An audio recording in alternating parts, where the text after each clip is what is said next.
So for this week, I wanted each of us to come up with what we think is a limiting belief that we have, and then break that down a little bit further. So where you think that original belief might have originated from, or that narrative, where it come from, how it affects your day-to-day life right now, and then how you can impose something to change that belief, or if it is affecting your life in a negative way, how can you flip the narrative so it affects your life in a positive way? And then on top of that as well, for each of us, we had to come up with what we think our mate's limiting belief might be. So I suppose I can just jump straight into mine.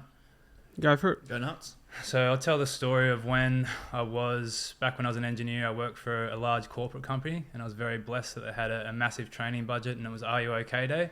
And this was kind of at the point in my life where, like, metaphorically rock bottom, like I was felt in my head, I was under a lot of pressure. Like I was always angry. Like I just wasn't happy. And I remember they had someone come and speak to us at work. And I remember like pretty hesitant to go to it. Like didn't really want to go to it, but I was like, oh, there's a free lunch. I'll go listen there. Maybe I'll take some in, but like not really in the mood to hear it. Can't really remember what she spoke about, the lady, but I just remember when I went home that night, I sat on my bed and just genuinely asked myself, like, am I okay? And I had to sit there and I was like, I'm not okay. Like, I can't keep lying to myself. Like, I'm not okay. Like, I need help. Like, something's wrong. And I just didn't know. I didn't know which direction I had to go to fix it, but I just knew something wasn't right. I didn't know what was wrong. I just knew it wasn't right. So I went to work the next day and had a chat with my boss, and he was like, when I was an engineer, we're entitled to three, you can go see a psychologist for three free sessions. So I just had a chat with him. I was like, how do I book in for these sessions? Like, you don't have to worry about me. I'm not at the edge, but like I could be better. Like I want to speak to someone. Mm-hmm. So that was kind of at the point, probably, I think mentally I was at my lowest, went and had a chat to a psychologist, and that was kind of the catalyst that made me, instead of constantly looking for answers outside, made me look inside and realize that all my anger and aggression in my early 20s was basically just a facade to cover up all my insecurities.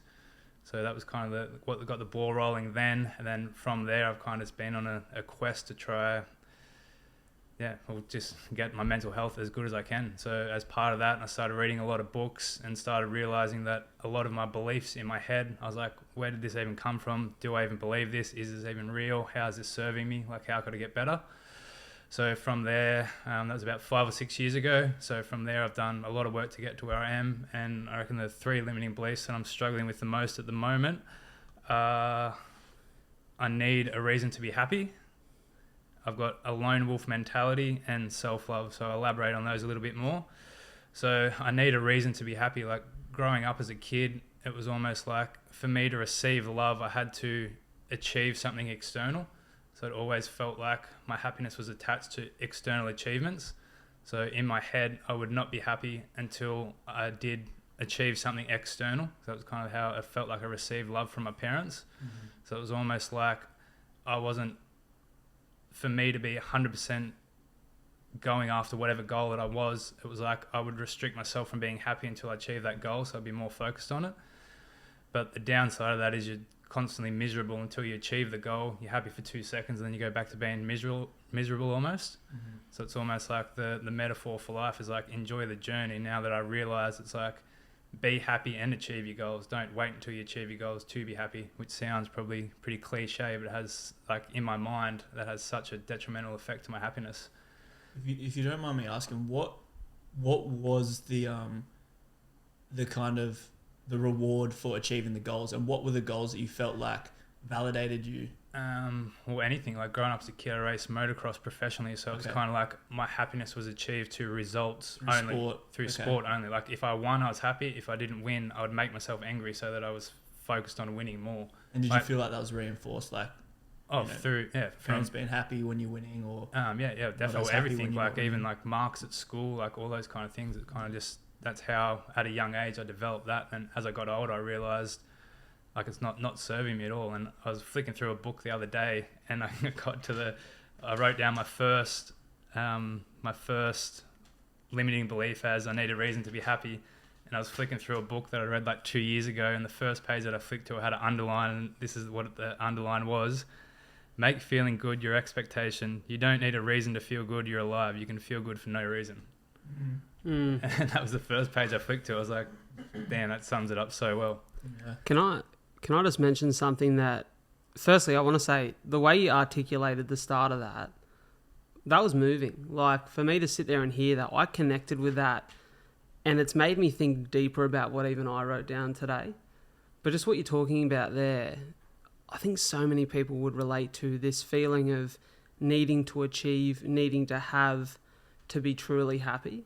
And I've heard Ben Crow, which if you've ever listened to the podcast, and as you guys would know, I'm a big fan of Ben Crow and the work that he does. Ben Crow's a mindset coach, and he often talks about how as human beings, we have two parts of ourselves, the human being and the human doing. And often we wrap our self-worth in the human doing, which is the result-driven part of who we are. Like, it's the Brad driver that sits down as a podcast host, it's the Brad driver that steps on stage, or the Brad driver that runs a marathon. And the challenge with wrapping up our self-worth in the human doing is it's great when we're achieving results because we feel fulfilled and we feel as though we can be happy. But when things aren't going to plan, then your self-worth falls away with it. Just at the mercy of the results. Definitely. And he speaks about learning to and actively taking part in connecting our self-worth to our values, which is the human being.